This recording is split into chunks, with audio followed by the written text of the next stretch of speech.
जय हिंद दोस्तों, कैसे हैं आप सब। उम्मीद करते हैं आप सब अच्छे होंगे। हम लोग यूपी जी के पढ़ते हुए चल रहे थे और हम लोगों ने अब तक उत्तर प्रदेश के प्रमुख जीआई सभी जीआई टैग पढ़ लिए थे और सभी ओडीओपी हम लोगों ने वन डिस्ट्रिक्ट वन प्रोडक्ट को भी लगभग याद ही कर लिया था। इसके साथ साथ हम लोगों ने रामसर साइट को भी लगभग याद कर लिया था और हम लोग पढ़ते हुए उत्तर प्रदेश के प्रमुख ऐतिहासिक उन स्थलों को पढ़े थे जो ऐतिहासिक कालों के कुछ राजाओं से जुड़े हुए थे। जैसे कुछ अभिलेख को हम लोग कल देखे थे, मौर्यकालीन, गुप्तकालीन और शुंग वंशकालीन। और इसी से रिलेटेड हम लोगों ने कुछ मंदिर देखा था, जैसे दशावतार मंदिर ललितपुर में है। इन सब चीजों पे कल थोड़ा सा चर्चा किया गया था।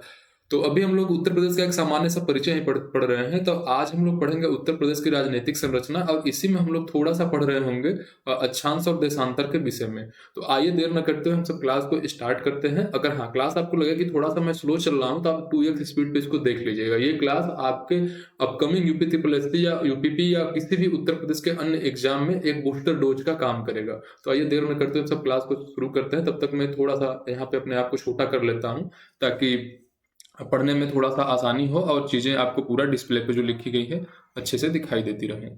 तो चलिए मैं यहाँ पे छोटा हो गया हूँ और क्लास को अब शुरू किया जाता है।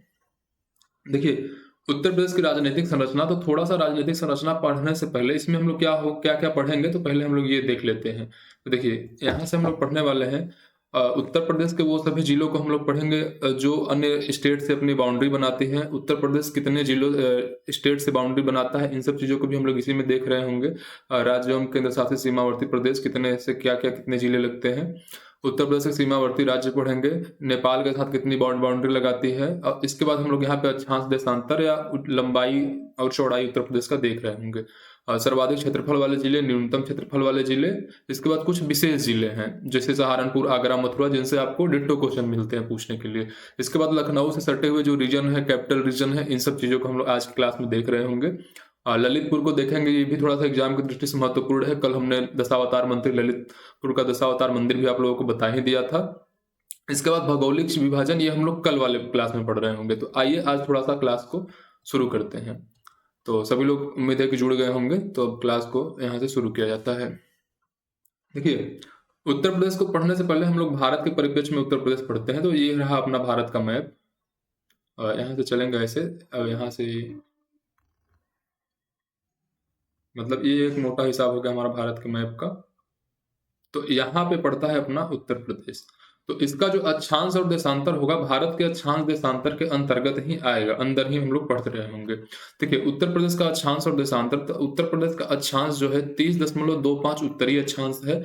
भारत भी उत्तरी अक्षांश में ही पड़ता है, तो इसलिए ये उत्तरी अक्षांश आएगा। और यहाँ पे हम लोग देख रहे होंगे 23.52, ये भी उत्तरी अक्षांश ही है। इसके बाद फिर हम लोग देखेंगे पूर्वी देशांतर। तो पूर्वी देशांतर जो है उत्तर प्रदेश का, भारत भी पूर्वी देशांतर में ही पड़ता है क्योंकि यहाँ पे ये जो मेन लाइन होती है इसके पूरब में भारत पड़ता है, जीरो लाइन के पूरब में। तो भारत, उत्तर प्रदेश का पूर्वी देशांतर होगा 73.3 करके है, 30 है। यहाँ से लेकर 84.39 तक ये पड़ता है उत्तरी पूर्वी देशांतर। तो भारत, उत्तर प्रदेश जो है उत्तरी अक्षांश और पूर्वी देशांतर के मध्य पड़ता है। उत्तरी अक्षांश 23.25 है, 23.52 से लेकर। इसके बाद पूर्वी देशांतर हम लोग पढ़ेंगे तो 73.3 है, 84.39 से लेकर। साथियों, आइए हम थोड़ा सा और से चीजों को पढ़ने की कोशिश करते हैं। यहाँ पे इसको इरेज करते हुए भारत के परिप्रेक्ष्य में उत्तर प्रदेश हम लोग थोड़ा सा पढ़ेंगे। तो उत्तर प्रदेश जो है ये भारत का क्षेत्रफल की दृष्टि से चौथा सबसे बड़ा जिला है, चौथा स्टेट है, मतलब चौथा राज्य है। किसके दृष्टि से? तो क्षेत्रफल में। अब क्षेत्रफल में उत्तर प्रदेश चौथा है, तो इसके पहले भी तीन और रहे होंगे। तो तीन हम लोग ऐसे याद कर लेंगे, मतलब ऐसे याद कर लेंगे, RMMUG।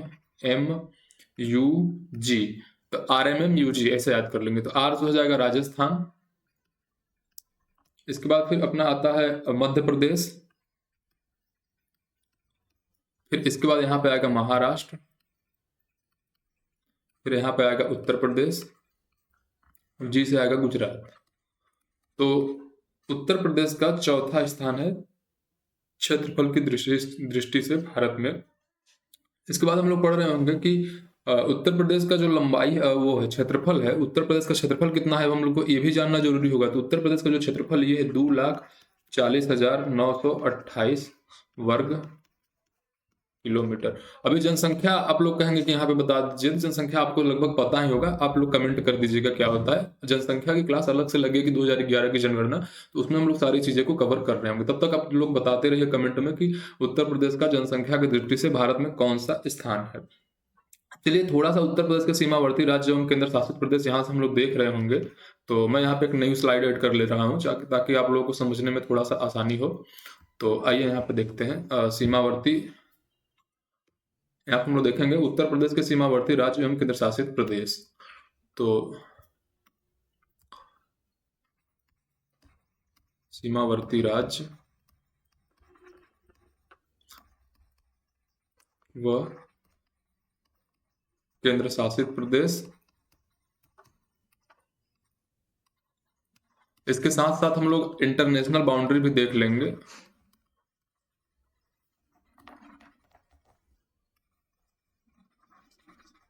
इसको भी हम लोग देख रहे होंगे यहाँ पे। तो इंटरनेशनल बाउंड्री उत्तर प्रदेश का सिर्फ नेपाल के साथ लगता है, ये सभी लोग आप लोग सब जानते हैं। और कितने किलोमीटर की लगती है ये सब आप लोग अपने दिमाग में सोच रहे हैं, आगे मैं पढ़ाऊंगा तभी बताने वाला हूँ इसको। और नेपाल का भारत के साथ कितने किलोमीटर की बाउंड्री लगता है ये हम वहाँ पे भी पढ़ रहे होंगे। इसके बाद सीमावर्ती राज्य एवं केंद्र शासित प्रदेश, तो उत्तर प्रदेश 9 से बाउंड्री साझा करता है, 9 राज्य एवं केंद्र शासित प्रदेश से बाउंड्री साझा करता है, जिनमें से 8 आपके होते हैं स्टेट प्लस 1 होता है यूटी।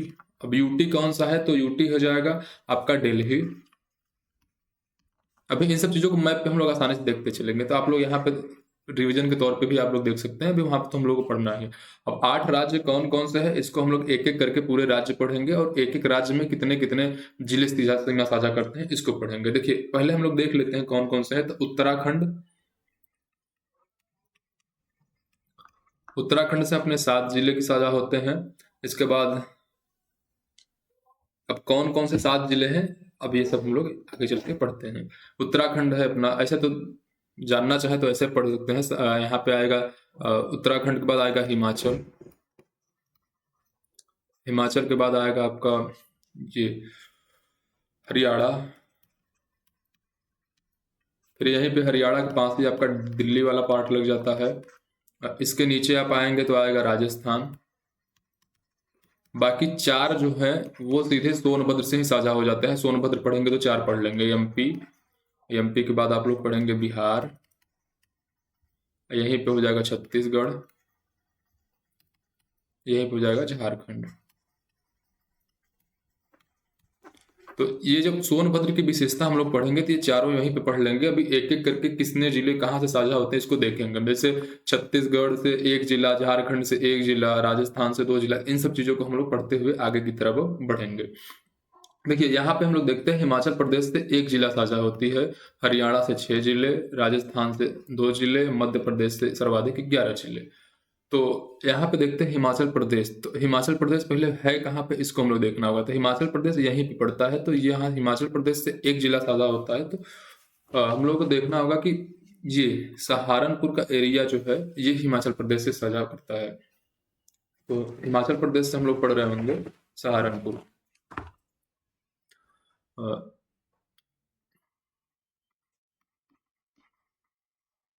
हिमाचल प्रदेश सहारनपुर, यहीं पे हम लोग पढ़ रहे होंगे हरियाणा से 6 जिले साझा होते हैं। तो हरियाणा देखिए आपका यहाँ पे पड़ता है, तो हरियाणा दिल्ली में भी है, यहाँ तक है हरियाणा। तो यहाँ से ये वाला पार्ट जो है हरियाणा में जाएगा। तो हरियाणा में हम लोग पढ़ लेते हैं 7 जिले कौन कौन से है। तो हरियाणा से आपका हो जाएगा मथुरा, अलीगढ़, नोएडा। देखिए यहाँ से हरियाणा अपना है, तो मथुरा, अलीगढ़, फिर यहाँ पे नोएडा पड़ता है, फिर ये बुलंदशहर भी आ जाएगा इसी में। तो एक एक करके हम सब आप लोगों को लिखवा दे रहे हैं। तो चलिए मथुरा, अलीगढ़, आगरा, आगरा इसमें कहाँ से आ जाएगा, मथुरा, अलीगढ़, नोएडा, नोएडा, बागपत। देखिए अब बागपत का हम लोग पढ़े थे, होम फर्निशिंग होता है जीआई टैग वाले में, तो आपको याद होना चाहिए ओडीओपी में भी और उसमें भी। तो इसीलिए ओडीओपी इसमें मैंने पहले पढ़ा दिया कि क्या क्या याद करते चलेंगे। अलीगढ़ का ताला होता है, तो इस तरीके से बागपत। इसके बाद फिर शामली, ऊपर से चलेंगे तो फिर शामली के बगल में ही अपना सहारनपुर पड़ता है। तो सहारनपुर, तो देखिए, सहारनपुर, शामली, बागपत, नोएडा यहीं पे पड़ जाता है। इसके बाद फिर यहाँ पे आएंगे अलीगढ़, बुलंदशहर।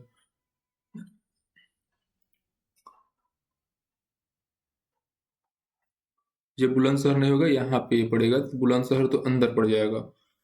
तो यहाँ पे हो जाएगा आपका बागपत।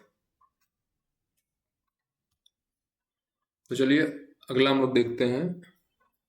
राजस्थान से अपने होते हैं दो जिले शेयरिंग होते हैं, और दो जिलों में कौन कौन से हैं? तो दो जिलों में एक पड़ जाएगा आपका मथुरा, दूसरा पड़ेगा आगरा। देखिए ऊपर हमारे दिमाग में आगरा चल रहा था, तो वो राजस्थान से है, मथुरा, आगरा। देखिए सर्वाधिक मध्य प्रदेश से है, और मध्य प्रदेश को पढ़ने के लिए एक अलग से स्लाइड भी हम लोगों को लगानी पड़ सकती है। तो मैं एक स्लाइड लगा देता हूं, जिसमें हम लोग मध्य प्रदेश से रिलेटेड सारे जिले को आसानी से एक बार में देख रहे होंगे। तो चलिए यहाँ पे हम लोग एक न्यू स्लाइड ऐड करके मध्य प्रदेश को पढ़ लेते हैं। मध्य प्रदेश से क्वेश्चन बहुत पूछे जाते हैं, क्योंकि इसमें सबसे इंपॉर्टेंट ललितपुर हो जाता है। एक क्वेश्चन आता है कि वो कौन सा ऐसा जिला है जो तीन तरफ से मध्य प्रदेश से घिरा हुआ है। तो आप सब पढ़ रहे होंगे, तो ये तो आप लोगों को पता ही होगा कि ललितपुर एकमात्र ऐसा जिला है जो पूरा का पूरा एमपी से घिरा हुआ है, और एक छोटा सा जो पार्ट है ये झांसी से सट गया है, जिसके वजह से ये जो है उत्तर प्रदेश में आता है। तो आइए हम लोग एक एक करके पूरा पढ़ लेते हैं। कितने मध्य प्रदेश से 11 जिले हैं, तो कौन कौन से हैं। देखिए यहाँ से चलेंगे सोनभद्र, मिर्जापुर, प्रयागराज, चित्रकूट, बांदा, महोबा, झांसी, ललितपुर, जालौन, इटावा। तो देखिए इटावा के बाद आएगा अपना जालौन,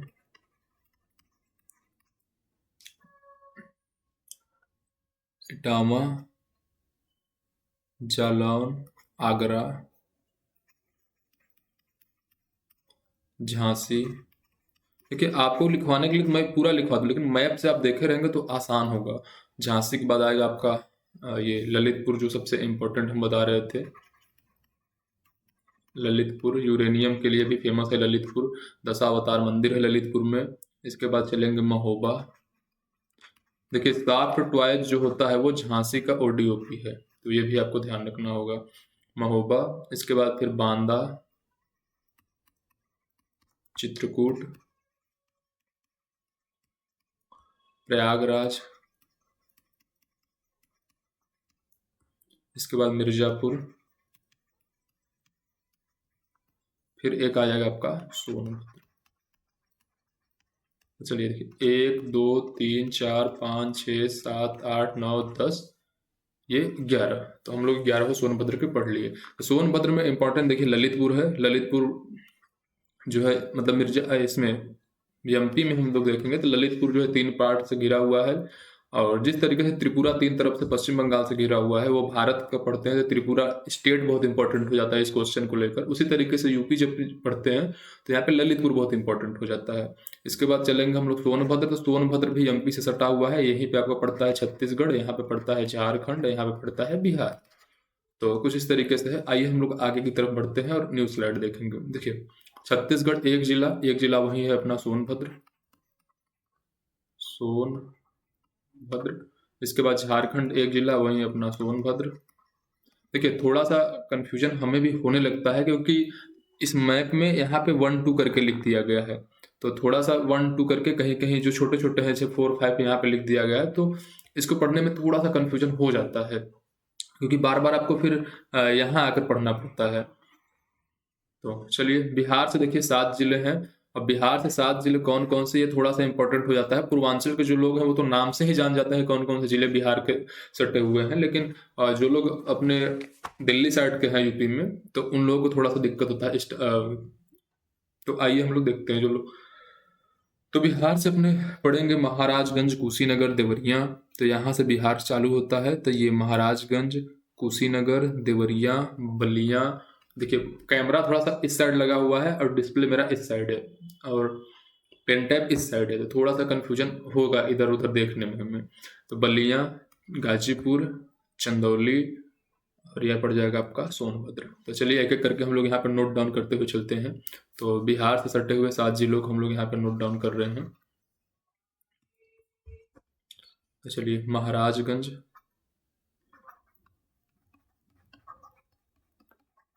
देवरिया, कुशीनगर, कुशीनगर वहीं कुशीनगर की बात हो रही है जहाँ गौतम बुद्ध का महापरिनिर्वाण हो गया था। और यहाँ का जो है ओडीओपी या कर लीजिए या फिर जीआई टैग यहाँ का वो इसको मिला हुआ है ओडीओपी में। ओडीओपी यहाँ का आपका हो जाता है केले से बने हुए उत्पाद। ये हम लोगों ने पढ़ा था। देवरिया, देवरिया में देवता देवी सभी लोग सजे हुए रहते हैं, तो यहाँ पे सजावट के समान हो जाता है। तो इन सब चीज़ों को हम लोग पढ़ चुके हैं पिछली कक्षाएं। आप देख कर तो आइए, इतना मजा आएगा पढ़ने में ना कि आप भी कहेंगे कि कोई तो है जो उंगलियों पर रटवा दिया है जीआई टैग और ओडीओपी। कुशीनगर के बाद आएगा आपका, देवरिया के बाद आएगा बलिया, बलिया के बाद आएगा गाजीपुर, गाजीपुर के बाद आएगा चंदौली। वही गाजीपुर है जिसको बनारस की बहन कहा जाता है। और इस गाजीपुर का आप लोग जब ओडीओपी पढ़ रहे होंगे तो आपको मिला होगा जूट हैंगिंग वाल। इसके बाद चंदौली, चंदौली के बाद आएगा सोनभद्र। तो 1 2 3 4 5 6 7 हो गए, 7 अपने। तो यहाँ से ये जो है रीजन पूरा, ये वाला पार्ट पूरा बिहार से टच होता है।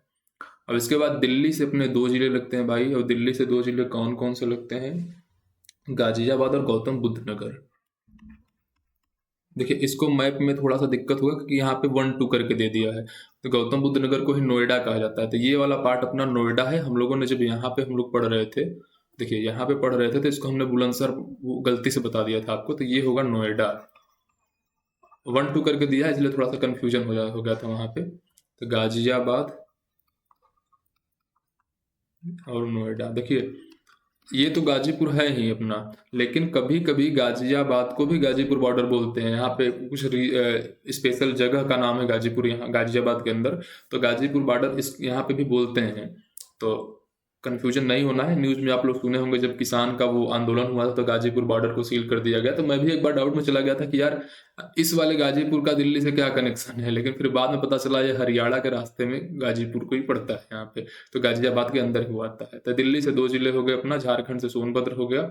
अपना एक बच रहा है उत्तराखंड। देखे तो हाँ, उत्तराखंड अपना छूट गया। तो आइए उत्तराखंड को हम लोग फटाक से यहाँ पे पढ़ लेते हैं। ये तो हम लोगों ने कल पढ़ा था। उत्तराखंड, यहाँ पे उत्तराखंड से 7 जिले। तो यहीं पे एक हम स्लाइड और लगाते हैं। तो यहाँ पे पढ़ेंगे उत्तराखंड को। तो चलिए देखते हैं उत्तराखंड को। तो उत्तराखंड से हमने बताया है आपको कि उत्तराखंड से 7 जिले हमारे अटैच होते हैं। तो देखते हैं, ड्रा यहाँ पे लेते हैं।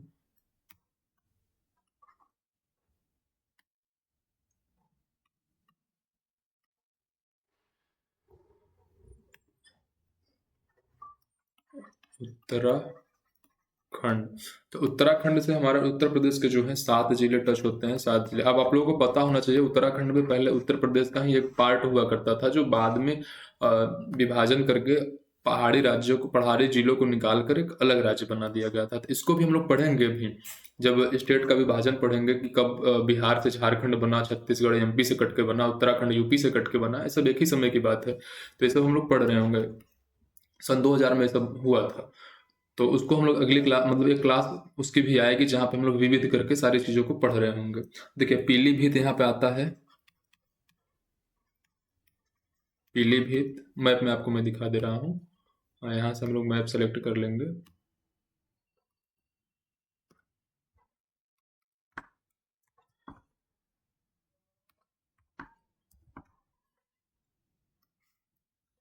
देखिए यहाँ से हम लोग चलेंगे तो पीलीभीत, बरेली, रामपुर, मुजफ्फरपुर, बिजनौर, यहाँ पे है मुजफ्फरनगर और फिर सहारनपुर। यहाँ पे मुरादाबाद है, गलती से मुजफ्फरपुर आ गया, बहुत छोटा सा लिखा है ना, थोड़ा कन्फ्यूजन हो जाता है। तो पीलीभीत, पीलीभीत के बाद हम लोग पढ़ेंगे यहाँ पे मुरादाबाद। मुरादाबाद वहीं जो पीलीभीत की बांसुरी, मुरादाबाद धातु शिल्प या पीतल के बर्तन। इसके बाद फिर मुजफ्फरनगर,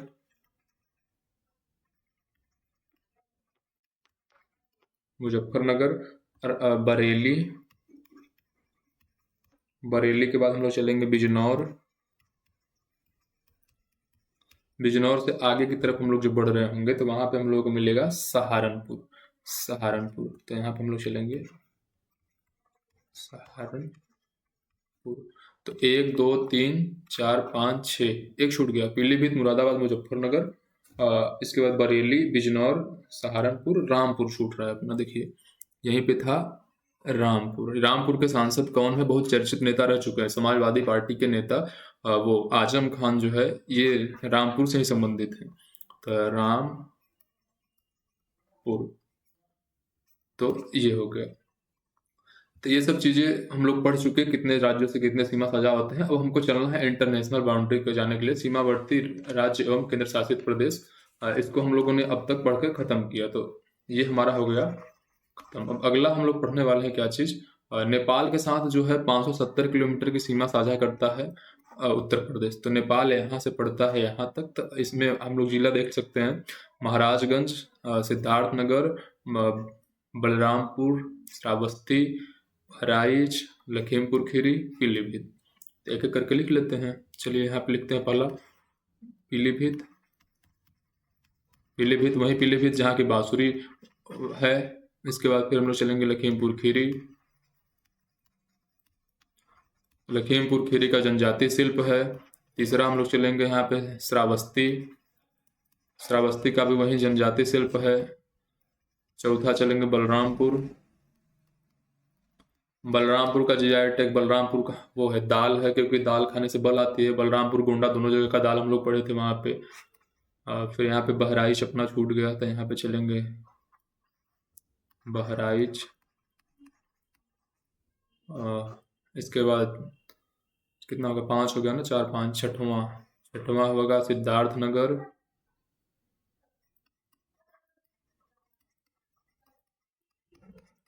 सिद्धार्थनगर के बाद एक 7वां आएगा अपना महाराजगंज।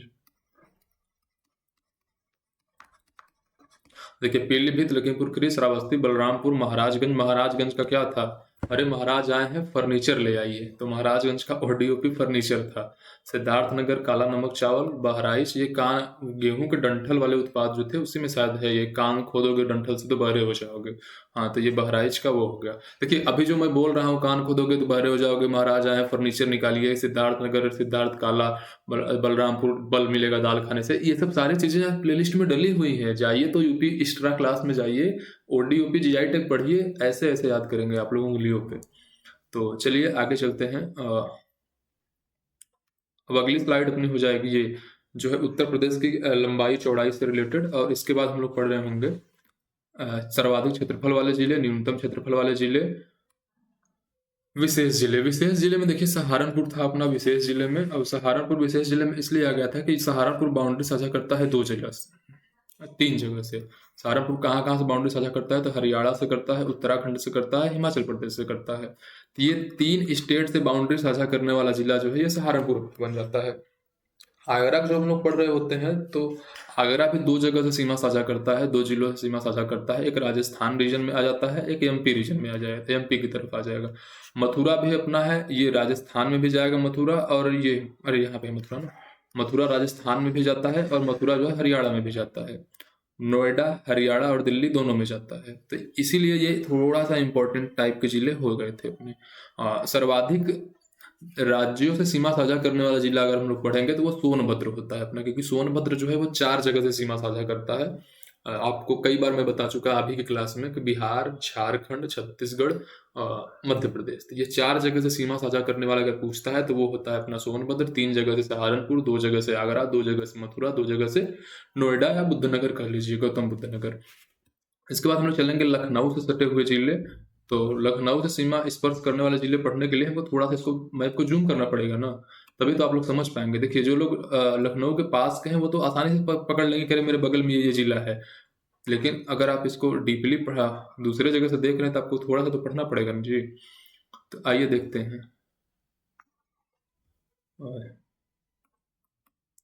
देखिए ये होता है अपना लखनऊ। तो लखनऊ से इधर जाएंगे आप तो पड़ेगा हरदोई। हरदोई में क्या है भैया? तो सांडी पश्चिम बिहार है हरदोई में, क्योंकि सांडा सांड से डरता है हर कोई। ये कहाँ पढ़े हैं हम लोग? बताइएगा आप लोग, आराम से साइड में पढ़ के आए हैं। बाराबंकी। बाराबंकी में देखिए जीआई वो ओडीओपी था, बाराबंकी का कपड़ा था, क्योंकि मंकी छत से कपड़े ले गया था। इसके बाद लखनऊ में हम लोग लखनऊ से सटे हुए बाराबंकी के बाद यहाँ से हम लोग नीचे की तरफ आएंगे तो रायबरेली पढ़ेंगे।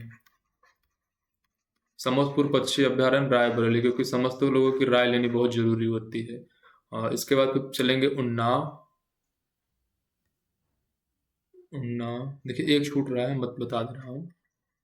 उन्नाव, यहाँ पे एक छूट गया, यहाँ पे सीतापुर। देखिए हरदोई, सीतापुर, बाराबंकी, रायबरेली, उन्नाव, 1 2 3 4 5, 3 2 5, 5 जगह से लखनऊ की सीमा साझा होती है। देखिए ये यहाँ पे हम लोग देख ले रहे हैं। देखिए हरदोई, सीतापुर, बाराबंकी, रायबरेली, उन्नाव, तो ये रहा यहाँ से सीमा साझा करने वाले जिले। अब इसके बाद हम लोग थोड़ा सा यहाँ पे चलते हैं सर्वाधिक क्षेत्रफल वाले जिले। तो सर्वाधिक क्षेत्रफल वाला जिला कौन सा है? तो सर्वाधिक क्षेत्रफल वाला जिला लखीमपुर खीरी।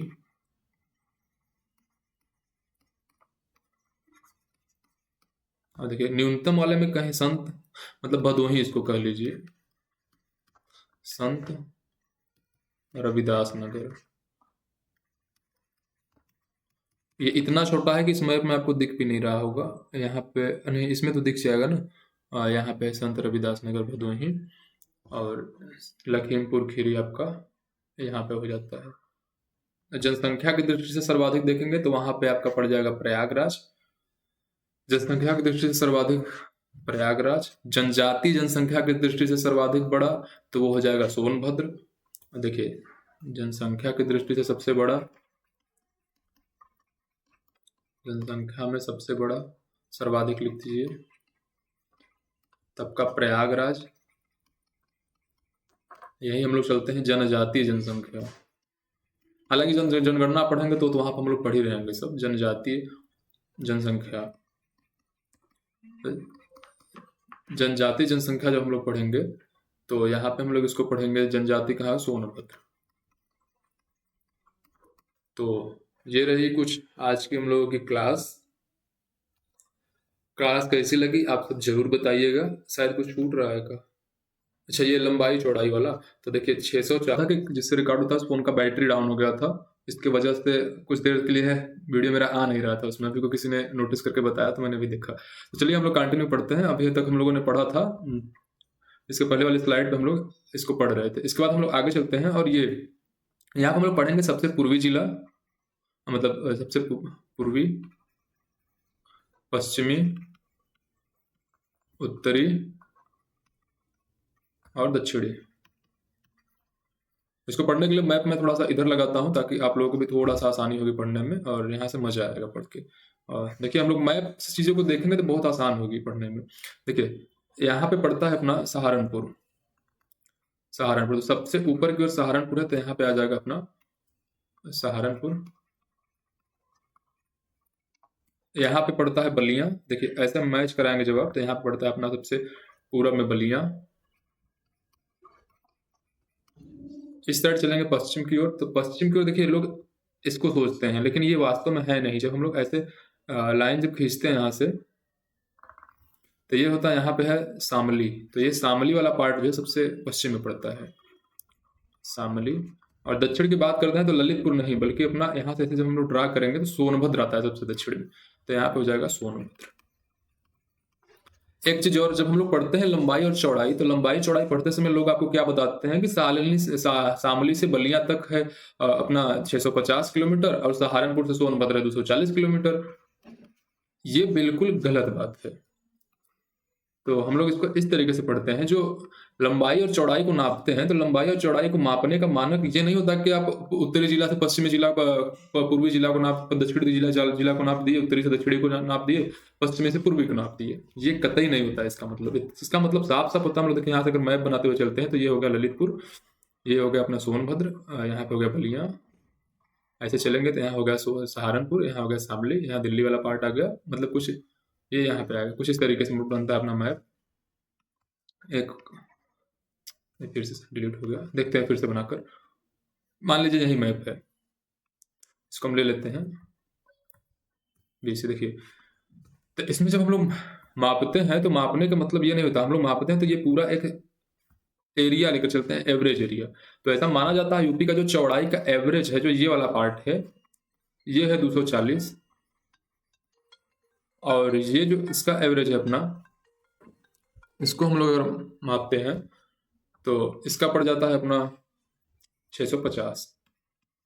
तो लंबाई मतलब ये नहीं कि आप चल दिए यहाँ से सहारनपुर सोनभद्र, गलत बात है।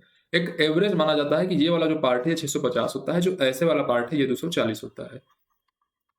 तो ये रही अपनी आज की क्लास, लंबाई चौड़ाई वाली। ये यहाँ से आप लोग समझ रहे होंगे। तो चलिए क्लास को हम लोग खत्म कर रहे हैं आज यहीं पे। देखिए संघर्ष है तो है, इसके लिए मैं एक लाइन बोलना चाहूंगा, ना संघर्ष न तकलीफ तो क्या खाक मजा है जीने में, बड़े बड़े तूफान थम जाते हैं जब आग लगी हो सीने में। साथियों बहुत ही संघर्ष का जीवन है। जैसे आप किसी और का छोड़िए, मुझे ही ले लीजिए, सुबह डेली फिजिकल के लिए रनिंग करना होता है, क्योंकि short listed for division PST वाली बात हो गई यूपीपी में। हालांकि देखते हैं आगे क्या होता है, मेरा मन तो है नहीं फिलहाल। इसके बाद फिर मेरे अपकमिंग सेमेस्टर एग्जाम्स हैं। मैं ऑलरेडी फार्मेसी कर चुका हूँ, फिलहाल एग्रीकल्चर से ग्रेजुएशन कर रहा हूँ। जो लोग एग्रीकल्चर से ग्रेजुएशन कर रहे होंगे उनको पता होगा कि हर एक सेमेस्टर में 10 से 11 सब्जेक्ट होते हैं और 8-8 प्रैक्टिकल होते हैं। तो अपकमिंग एग्जाम है मेरे, उसका टेंशन, प्लस आप लोग के लिए क्लास बनाना, क्लास को लेकर आना, प्लस अगला कोई एग्जाम की मैं तैयारी कर रहा हूँ, उसके लिए कम से कम 5 से 6 घंटे पढ़ना, तो इतना आसान किसी का भी जीवन है नहीं। तो चलिए फिलहाल अगर आप लोग क्लास तक आ गए हैं तो लाइक सब्सक्राइब करके थोड़ा सा सपोर्ट बना दीजिए, ताकि मेरा भी मन लगा रहे। और मन ना लगे या लगे, अब मैं 25 क्लास आप लोगों से वादा किया हूँ यूपी जीके का। जो लोग मेरे 30-35 लोग शुरू से ही जुड़े हुए हैं, तो उनको तो मैं 25 क्लास देकर ही जाऊंगा यहाँ पे, फ्री ऑफ कॉस्ट, पेड वाली पूरी। मैं कहीं से भी पढ़ा हूँ तो पेड बैच से ही पढ़ा हूँ, इधर उधर से या बुक से भी पढ़ा हूँ, तो वो सारी चीजें निचोड़ आपको मात्र हम 25 क्लास में देकर चले जाएंगे। तो चलिए आज क्लास यहीं पर खत्म करते हैं, तब तक के लिए बाय बाय, जय हिंद, वंदे मातरम।